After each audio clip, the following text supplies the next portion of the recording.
اعوذ باللہ من الشیطان الرجیم بسم اللہ الرحمن الرحیم قال اللہ تعالی و تبارک فی القرآن الکریم الذین آمنوا وکانوا یتقون صدق اللہ مولانا العظیم۔ ابتدا ہے رب لم یزل کے بابرکت و عظیم نام سے جو زندگی بھر کے گناہ پشیمانی کے ایک آنسو کے بدلے معاف فرما دیتا ہے۔ اربہ درود و سلام کا نذرانہ دو جہاں کی سب سے عظیم المرتبت شخصیت پر جن پہ ہر لمحہ بے حد درود ہو، بے حد سلام ہو۔ انتہائی ذی وقار ناظرین، سامعین و سامعات، آج حضور غریب نواز کے فیضان کی خیرات لینے کے لیے ہم ایک اور مجلس خیر سجا کے بیٹھے ہیں۔ آپ سب کی خدمت میں انتہائی ادب سے السلام علیکم ورحمۃ اللہ وبرکاتہ۔ یہ کیسا تذکرہ ہے، یہ کیسی زندگی ہے، یہ کیسی شخصیت ہے کہ میرے مالک نے ہر آنے والے دن میں ان کے تذکرے میں برکتیں عطا فرمائی ہیں۔ لیکن آج میں آپ کے چند اقوال لے کے آپ کی خدمت میں حاضر ہوں، اور یقین کیجئے کہ جب میں ان کو پڑھ رہا تھا اور انسان اپنے آپ کو جب کمپیریزن کر کے سوچتا ہے ان ساری چیزوں کے، تو اس وقت سوائے پشیمانی کے کوئی چیز دامن میں موجود نہیں ہوتی۔ حضور غریب نواز کا ایک ایک جملہ میرے اور آپ کے لیے لائف چینجر ہے، پوری زندگی اس کے ساتھ بدلی جا سکتی ہے۔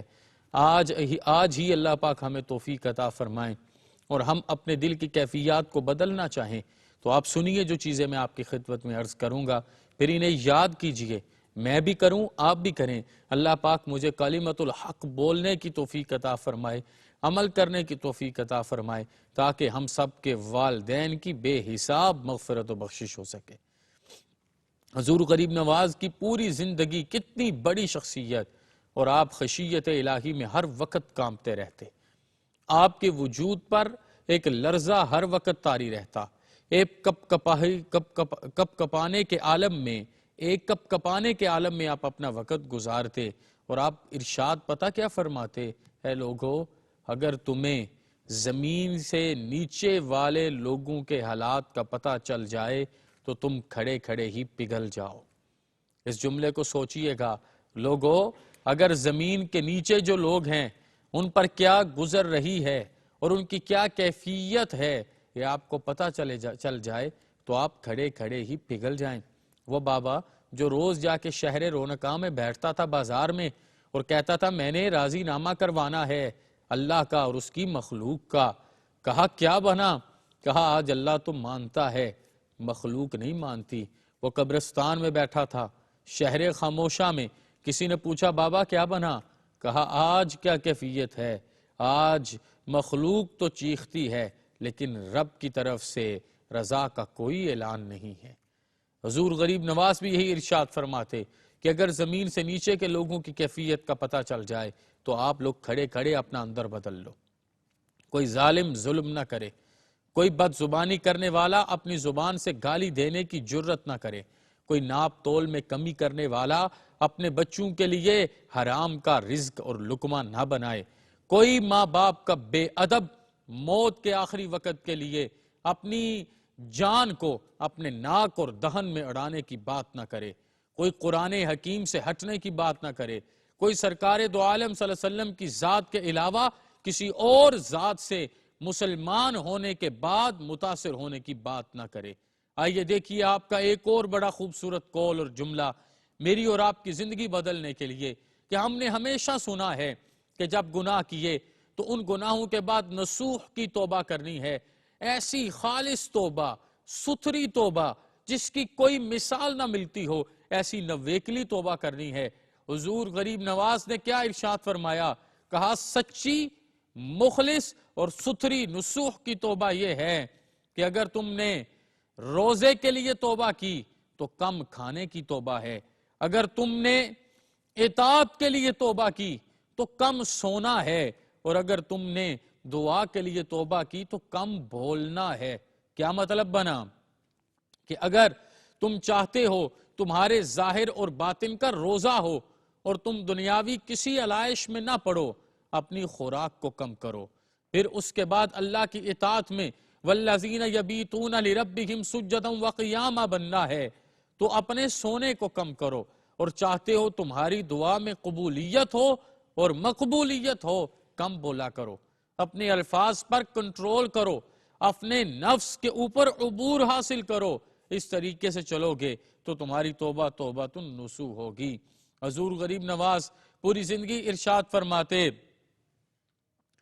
کہ جہاں پر بھی اگر کسی کے سامنے اللہ اور اس کے پیارے حبیب رسول اکرم صلی اللہ علیہ وسلم کا ذکر ہو، اور خصوصاً کلام الہی ہو، اور کلام الہی سن کے، قرآن حکیم سن کے اس کا دل نہ بدلے، اس کے دل میں نرمی پیدا نہ ہو، اس کے دل کی کلفتیں ختم نہ ہوں، اس کے دل کی بدبختیاں خوشبختیوں میں تبدیل نہ ہوں، اس کے دل کے اندر جو اس وقت گناہوں نے پنجے گاڑے ہیں وہ نہ ختم ہوں، وہ دل جو کالا سیاہ ہو چکا وہ آنسوؤں کے بہنے سے صاف ستھرا نہ ہو جائے، آنسو سے دونا شروع کر دیں اور اس کے اندر نرمی پیدا نہ ہو۔ کہا کہ اگر ایسا معاملہ کسی کے ساتھ ہے تو وہ ہر وقت گناہ میں رہنے والا ہے، اس کا ہر لمحہ ہی گناہوں میں ہے۔ آئیے سوچئے، پرکھیے اور دیکھیے کہیں ہم بھی تو ایسے لوگوں میں شامل نہیں ہیں۔ یہ اتنی محافل کرانے کا مقصد کیا ہے؟ یہ پروگرامز آپ کے سامنے رکھنے کا مقصد کیا ہے؟ ہمیں مقصود تک بھی تو پہنچنا ہے نا، تو مقصود اس کا سمجھیے گا۔ سرکار دو عالم صلی اللہ علیہ وسلم کے ساتھ جو آپ کا عشق اور محبت کا تعلق ہے، کیا تعلق ہے، کیا بے مثال تعلق ہے۔ یقین کیجئے کہ بولتے ہوئے جسم کی کیفیت بدلتی ہے اور اندر سے ایک خوشی کی رونق نکلتی ہے، ایک چہچہاہٹ ہمارے اندر سے نکلتی ہے کہ آپ کا کیسا تعلق تھا حضور سید عالمی صلی اللہ علیہ وسلم کے ساتھ، کہ پوری زندگی آقا کونین صلی اللہ علیہ وسلم کا ذکر کرتے تو وارفتہ ہو جاتے، وجد کی کیفیت میں چلے جاتے، اور لا یؤمن احدکم حتی اکون احب الیہ من والدہ وولدہ والناس اجمعین، اپنے ہر خطبے میں ارشاد فرماتے، جتنے بھی خطبے آپ عطا فرماتے ان میں ان کا ذکر اور تذکرہ ضرور کرتے۔ اور مزے کی بات یہ ہے کہ جب بھی آقا کونین صلی اللہ علیہ وسلم کا اسم مبارک آتا تو والہانہ انداز میں لیتے، اور اس کے بعد آنکھوں سے آنسوں کی جھڑی لگ جاتی۔ کون کہتا ہے سہل ہے اظہار درد دل، اظہار درد دل بیان کرنا کہاں سے آسان ہو جاتا؟ جب عاشق اپنے معشوق حق کا بیان کرتا ہوگا، اور جب بیٹا اپنے نانا حضور کی ذات میں اپنے الفاظ سے خراج عزت پیش کرتا ہوگا، تو کیفیت تو جسم و روح کی بدلنی ہے۔ یہ کوئی لا ابالی پن نہیں ہے، یہ کوئی میرے اور آپ کی طرح بے اعتنائی نہیں ہے کہ ہم سماعت کی ایک طرف سے سنتے ہیں اور دوسری طرف سے بات نکال دیتے ہیں۔ ہمیں علم ہی نہیں ہے کہ وعظ اور تقریر کا مقصد کیا ہے، ہمیں علم ہی نہیں ہے، ہم اس تک پہنچنا ہی نہیں چاہتے کہ یہ اتنی باتیں، اتنے جملے اور ساری ساری رات کی تقریریں، لیکن کیفیت پھر یہی ہے، تیرے صوفے ہیں فرنگی، تیرے قالین ہے ایرانی، خون کے آنسو رلاتی ہے جوانوں کی تن آسانی۔ سرکار دو عالمی صلی اللہ علیہ وسلم کا جب نام نامی اسم گرامی آپ کی زبان پاک پہ آتا تو پورے جسم پر وجد طاری ہو جاتا۔ آپ نے بڑی محبت سے ارشاد فرمایا اور دعوت دیتے ہوئے ارشاد فرمایا، افسوس اس شخص پر جو قیامت کے دن سرکار دو عالم صلی اللہ علیہ وسلم کی خدمت میں شرمندہ ہو گیا، اس شخص پر افسوس ہے۔ آپ ارشاد فرماتے چلتی سانسوں کو غنیمت جانو۔ حضور جناب رسول اکرم صلی اللہ علیہ وسلم کی خدمت میں اگر قیامت کو شرمندگی ہو گئی تو کہاں اپنے آپ کو چھپاؤ گے؟ کیسے اپنے آپ کو بچاؤ گے؟ کون ہوگا جو اس وقت بھی تمہاری ڈھارس باندھے گا؟ کون ہوگا جو اس وقت تمہارے کام آئے گا؟ کہا کہ اس دن کی شرمندگی سے بچیے۔ اور پھر آپ نے جب یہ واعظ فرمایا اس کے بعد گھنٹوں روتے رہے، ہچکیاں لگ گئیں، کیفیات بدل گئیں، آپ کی زندگی کا ہر معاملہ اللہ اور اس کے رسول کی رضا کا تھا، خشیت الہی اور عشق مصطفیٰ سے مزین بھرپور بھرا ہوا معاملہ آپ نے اپنی زندگی میں گزارا۔ دنیا کی کسی چیز کی کوئی خواہش، کوئی آرزو نہیں تھی۔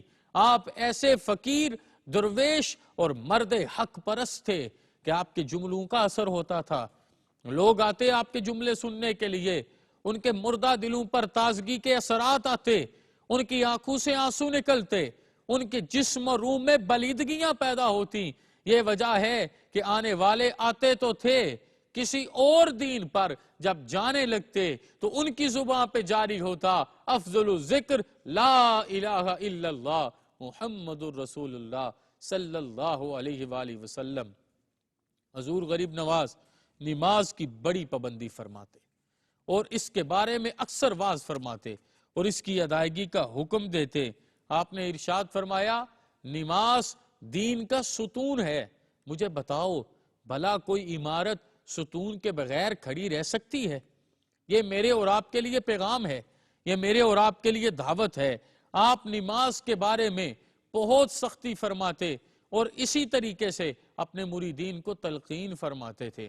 لیکن آپ دیکھیے کہ اگر آپ نے نماز کے معاملات کو کیا، سرکار دو عالم کی محبت سے اپنے آپ کو سینچا، احکم الحاکمین کی خیشیت سے اپنے قلب اور روح کو منور فرمایا ہے، تو خدمت خلق میں بھی کہیں پیچھے نہیں رہے. خدمت خلق میں بھی کہیں پیچھے نہیں رہے. آپ کو غریب نواز کا لقب عطا کیا گیا. مجھے یہاں پر اپنے استاد حضرت پیر محمد امین الحسنات شاہ صاحب کا یہ جملہ یاد آتا ہے. آپ فرماتے ہیں کہ میں اجمیر شریف حاضری کے لیے گیا تو بازار سے گزرا، ایک ہندو بنیے سے میری ملاقات ہوئی. یہ سنیے، یہ دعوت ہے آپ کے سامنے جو عرض کر رہا ہوں. تو اس کے بازو پر ایک تعویذ بدا تھا. میں نے اس سے پوچھا یہ تعویذ کس کا ہے؟ کہتا ہے غریب نواز کا. آپ کہتے ہیں میں نے اس سے دوبارہ سوال کیا اور اپنی طرف سے قرید کے پوچھا. میں نے کہا غریب نواز سے تمہارا کیا تعلق؟ غریب نواز تو ہمارے ہیں. کہتے ہیں اس کی آنکھوں میں آنسو آئے. اس نے کہا نہ بابا نہ، وہ مسلمان نواز نہیں ہیں، وہ غریب نواز ہیں. ان کے در پہ کوئی غریب جائے وہ اسے نوازتے ہیں. ان کے در پہ کوئی غریب جائے اسے کھانا ملتا ہے. ان کے در پہ کوئی غریب جائے اس کے لیے آب یاری کا انتظام ہوتا ہے. اللہ پاک اور توفیق خاص عطا فرمائے جناب محترم حاجی عبدالرؤف صاحب کو، عامر فیاضی بھائی کو، کہ ان ہستیوں کا ذکر کرنے سے جو آپ کے لیے آسانیوں کا انتظام ہوگا فی الدنیا والآخرہ، وہ اللہ کا خاص کرم ہوگا. یہ غریب نواز کی بارگاہ ہے، یہ غریب نواز کی خدمت عالیہ ہے، یہ غریب نواز کی جناب خاص ہے. یہاں پر آنے والوں کو ملتا ہے. اور کیسے ملتا ہے وہ عرض کروں، صرف ظاہری لنگر نہیں ملتا. غریب نواز اپنے پڑوسیوں کا بڑا خیال رکھتے. آپ کو پتہ چل جاتا کہ کوئی پڑوسی دنیا سے رخصت ہوا ہے، آپ معمولات کو ترک فرما کے اپنے ساتھ درویشوں کو لے کے اس کے ہاں حاضر ہو جاتے، غسلانے کا انتظام کرواتے، ساتھ لے کے قبرستان پہنچتے، کفنانے غسلانے کے بعد نماز جنازہ کا انتظام ہوتا، قبر تک اتارتے اور اس کے اپنے خاندان کے لوگ بھی چلے جاتے. غریب نواز وہاں پر موجود آنکھوں سے آنسو جاری لیے اس کی بخشش کی دعا کرتے اور اسے کلمہ طیبہ اور کلمہ شہادت کی تلقین فرماتے. انتہائی ذی وقار ناظرین، بزرگوں اور بھائیوں، آج میں اور آپ بھی تو ایک معاشرے میں جیتے ہیں. یہ لا الہ الا اللہ محمد رسول اللہ کے نام پر بنا ہوا یہ معاشرہ، جس معاشرے کو ہم نے کلمہ طیبہ کے نام پر لیا تھا، آج ہماری کیفیات کیا ہیں؟ آج ہر چیز الودہ ہے. ہمارے سجدے مردار و بیزار ہو چکے، ہمارے درود و سلام کے نذرانے صرف لفظی اور ظاہری خواہشات کی وجہ سے بن گئے. ہم اگر اپنی اولاد کو دین کے رستے پر چلانا چاہتے ہیں، ان کے لیے تو جنت الفردوس چاہتے ہیں، لیکن خود دین کے رستے پر چلنا نہیں چاہتے. آج ہم نے اپنے معاشرے میں ہر اس برائی کو اڈاپٹ کیا جس کے حوالے سے حضور غریب نواز پوری زندگی بچنے کی تلقین ارشاد فرماتے رہے. آپ ایک چاول کے دانے کو، ایک رائی کے دانے کو، ایک گندم کے دانے کو بھی پرکھنے کا حکم ارشاد فرماتے. آپ بتاتے کہ اپنے جسم کو کبھی بھی رزق کی حرمت کے ساتھ نہ بنانا.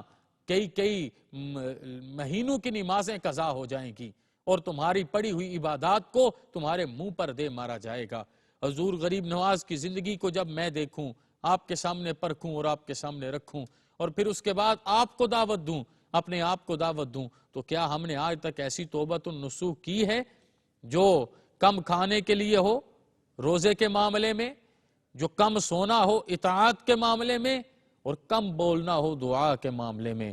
آؤ، اللہ اور اس کی رحمتیں آج بھی برس رہی ہیں. صرف اپنی طبیعت کو تربیت سے مزین فرمانا ہے، اللہ کی رحمتوں کو دامن میں بسانا ہے۔ احکم الحاکمین ہم سب کا حامی و ناصر ہو اور حضور غریب نواز کے مزار پر انوار پہ کروڑ ہا شبنم آفشانیاں فرمائے۔ وما علینا الا البلاغ۔